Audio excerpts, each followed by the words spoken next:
O preço de um ativo, no decorrer de um determinado período, movimenta-se em apenas 3 direções: para cima, para baixo e de forma lateral, conforme sinalizado na figura. Primeiramente, o que é um movimento de alta? É um período de valorização do preço, caracterizado por uma pressão compradora mais forte que a vendedora. Em outras palavras, é o momento em que os compradores estão mais otimistas e os vendedores receosos. Como assim?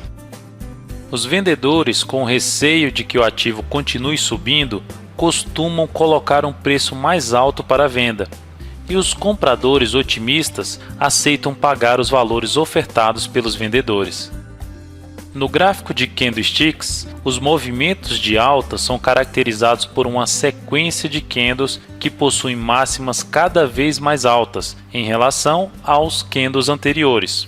Os principais movimentos de alta geralmente possuem 3 ou mais candles ascendentes. Vamos a um exemplo prático. No gráfico diário da USIN 5, você consegue perceber quantos movimentos de alta. Isso mesmo, há 3 movimentos. O primeiro está entre os pontos A e B, um período de 15 dias em que a pressão compradora foi mais forte que a vendedora. O segundo está entre os pontos C e D, com duração por volta de 7 dias. O terceiro e último está entre os pontos E e F, cuja duração foi semelhante ao movimento de alta anterior.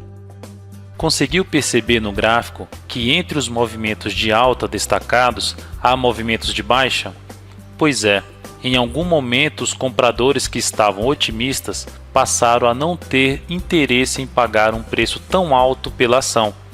Já os vendedores começaram a aceitar vender a USIN 5 por um valor mais baixo. É aqui que surge o movimento de baixa. Mas o que é um movimento de baixa? É um período de desvalorização do preço, caracterizado por uma pressão vendedora mais forte que a compradora. Em outras palavras, é o momento em que os vendedores estão mais otimistas e os compradores receosos. Como assim? Os compradores, com o receio de que o ativo continue caindo, costumam colocar um preço mais baixo para a compra, e os vendedores otimistas aceitam vender nos valores ofertados pelos compradores. No gráfico de candlesticks, os movimentos de baixa são caracterizados por uma sequência de candles que possuem mínimas cada vez mais baixas em relação aos candles anteriores.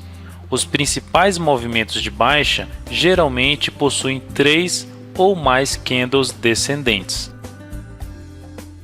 Voltando ao gráfico diário da USIN 5, onde estão os movimentos de baixa? Isso mesmo, o primeiro está entre os pontos B e C, um período de 3 a 4 dias em que a pressão vendedora foi mais forte que a compradora. O segundo está entre os pontos D e E, com duração em torno de 5 dias.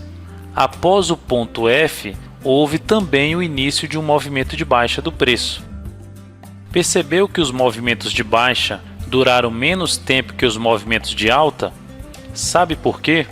Porque a ação estava em tendência de alta, assunto que será abordado em outro vídeo de aprendizado.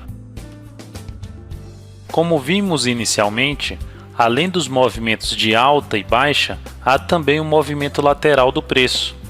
E o que é um movimento lateral?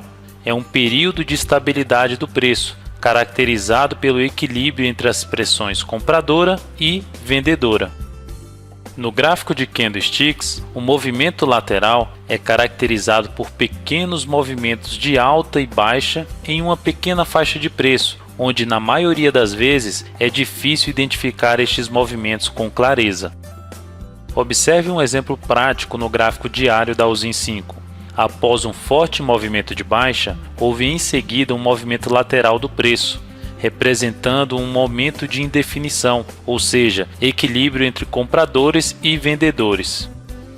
Distinguir os movimentos do preço de uma ação é de fundamental importância na análise técnica, visto que facilitará o entendimento de outros princípios essenciais, como por exemplo, tendências de alta e baixa.